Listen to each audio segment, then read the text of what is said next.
اب کیا کہتے ہیں؟ قالوا یا موسیٰ اما ان تلقی و اما ان نکون اول من القی. یہ مقابلے کا نا ایک اسٹائل ہوتا ہے سامنے والے پہ بھرم ڈالنے کے لیے. اے موسیٰ تو نے پہل کرنی ہے یا ہم کریں؟ بتا بھائی. ٹھیک ہے. دیکھو دو ٹیمیں جب میدان میں اتریں, ٹاس ہوتی ہے نا کہ بیٹنگ پہلے کون کرے گا, لیکن ایک ٹیم کو اتنا کانفیڈنس ہے کہ ہم جیتیں گے, اور وہ سامنے والے پہ کو بھرم میں لینا چاہتی ہے, بھرم ڈالنا چاہتی ہے کہ بھئی آپ اتنے کمزور ہو تو کہیں آپ کی مرضی, آپ بیٹنگ خود پہلے کرو یا ہمیں کرنے دو, ہارنا تو آپ نہیں ہے. ٹھیک ہے نا, لہٰذا ہم آپ کو اختیار دے رہے ہیں کہ پہلے آپ بیٹنگ کر لو یا پہلے ہم بیٹنگ کر لیں گے, تو ٹاس کرنے کی ضرورت نہیں ہے. تو یہ اسٹائل تھا جادوگروں کا. اس کا مقصد حضرت موسیٰ پہ روب ڈالنا کہ ہمیں اتنا کانفیڈنس ہے کہ آپ پہلے حملہ کرو یا ہم حملہ کریں, جیتنا کس نے ہے؟ ہم نہیں جیتنا ہے. قالوا یا موسیٰ, اے موسیٰ اما ان تلقی و اما ان نکون اول من القی. تو نے اپنا جادو دکھانا ہے یا ہم پہلے اپنا ہنر دکھائیں. حضرت موسیٰ کو تو پتہ ہی نہیں تھا کرنا کیا ہے. ان کو تھوڑی پتا تھا کہ میری لاٹھی سانپ بنے گی, کچھ بھی نہیں پتا تھا کہ ہوگا کیا. وہ تو اللہ کے حکم سے آ کے میدان میں کھڑے ہو گئے. ان کو تو جادو آتا نہیں تھا کہ وہ جادوگروں کا جادو سے, وہ تو کھڑے ہوئے کہ میں تو اللہ کی وحی کا کیا کروں گا. یہ یاد رکھو, حضرت موسیٰ کو اختیار نہیں تھا کہ وہ لاٹھی کو سانپ بنا دیتے, یہ اختیار نہیں تھا. تبھی ہر دفعہ اللہ کے حکم کا انتظار کرتے کہ اب کیا کرنا ہے. جب اللہ نے کہا لاٹھی سمندر پہ مارو تو سمندر پہ مار دی, جب کہا پتھر پہ مارو تو پتھر پہ مار دی, جب کہا زمین پہ پھینک دو تو زمین پہ پھینک دی. تو حضرت موسیٰ علیہ السلام نے کیا کہنا تھا؟ انہوں نے فرمایا کہ القو, تم ہی دکھاؤ بھائی, جو تم نے کرنا ہے وہ تم دکھاؤ. کیونکہ حضرت موسیٰ کو تو معلوم نہیں تھا کہ میں نے کرنا کیا ہے. قرآن کہتا ہے فَأَلْقَوْا حِبَالَهُمْ وَعِصِيَّهُمْ, وہ تمام جادوگر نا ایک ہاتھ میں رسی اور ایک ہاتھ میں ان کے لاٹھی تھی, وہ سب یہ لاٹھی اور رسیاں لے کر آئے, اور فَأَلْقَوْا, ان لاٹھی اور رسیوں کو زمین پر ڈال دیا. جیسے ہی زمین پر ڈالا ہے, یہ بڑے بڑے سانپ بن کے, پھرتیلے سانپ بن کے حضرت موسیٰ کی طرف دوڑنے لگے. اور یہ لوگ یہ منظر دیکھ رہے ہیں.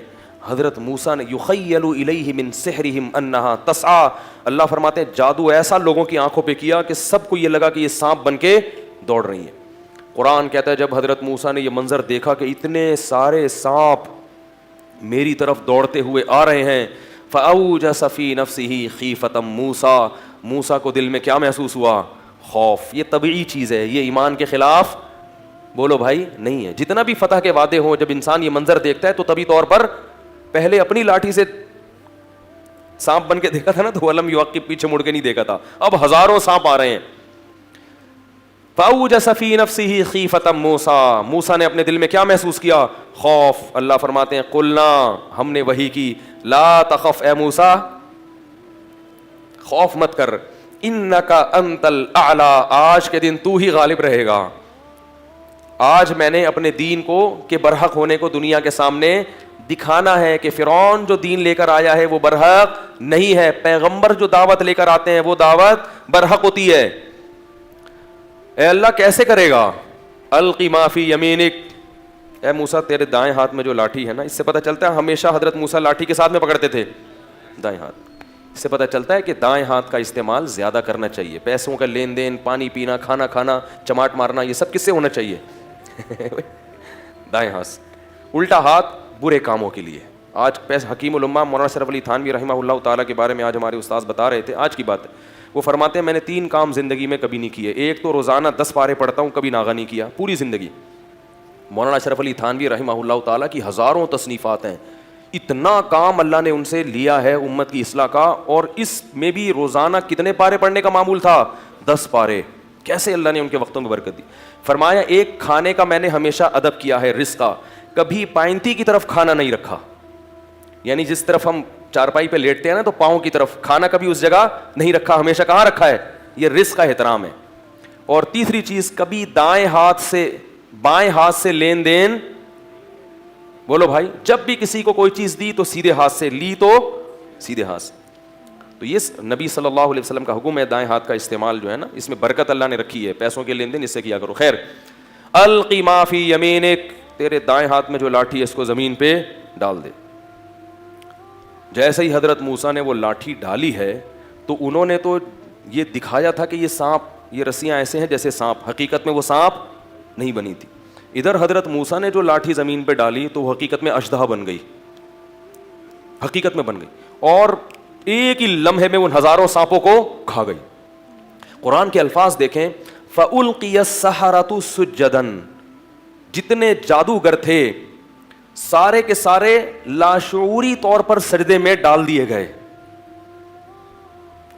نہیں آ رہی بات سمجھ میں؟ یہ بلاغت ہے قرآن کی. کیا مطلب؟ مقابلہ کرنے سے پہلے تو کیا کر رہے تھے؟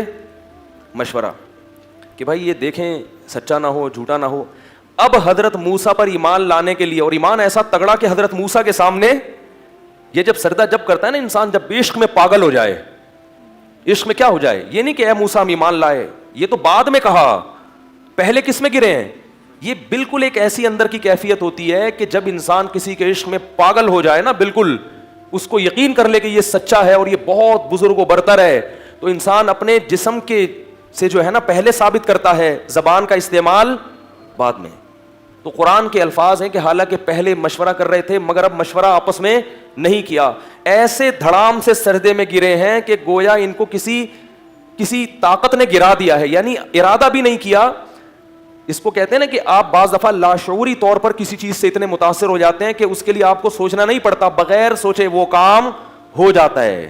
اتنا متاثر ہو گئے حضرت موسیٰ سے کہ بھئی یہ تو سچا نبی ہے, یہ کیسے انہوں نے لاٹھی کو اژدہا بنا دیا, یہ تو ممکن ہی نہیں ہے. تو اب سوچنا نہیں پڑا, دھڑام سے سب کے سب ایک دم حضرت موسیٰ کے سامنے سجدے میں گر گئے.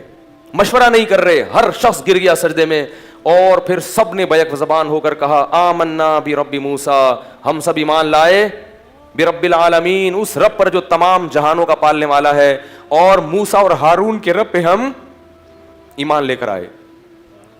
یہ منظر انہوں نے اپنی آنکھوں سے دیکھا, ان کو یقین ہو گیا کہ یہ جھوٹا پیغمبر یہ نہیں ہے, یہ جادوگر نہیں ہے, ناممکن ہے. آج تک کسی نے لاٹھی کو حقیقی معنوں میں سانپ نہیں بنایا. انہوں نے سارے ایک دم سجدے میں گر گئے. فرعون یہ منظر دیکھ رہا ہے اور کہہ رہے یہ تو لینے کے دینے پڑ گئے. جن کو مقابلے کے لیے لایا تھا وہی نہ صرف یہ کہ زبان سے کہہ رہے ہیں کہ یہ جادوگر نہیں ہے, نہیں جادوگر یہ کہہ سکتے تھے نا کہ یہ جادوگر نہیں ہے بس, یہ تو اگلا اسٹیپ ہے کہ یہ نبی ہے, پھر یہ اس سے اگلا اسٹیپ ہے کہ ہم ایمان لائے, اس سے بھی اگلا اسٹیپ ہے کہ کیا اس کے سامنے سجدے میں گر جاؤ. جو آخری انتہا تھی اس سے جادوگروں نے اپنے عمل کو اور اپنے ایمان کو شروع کیا.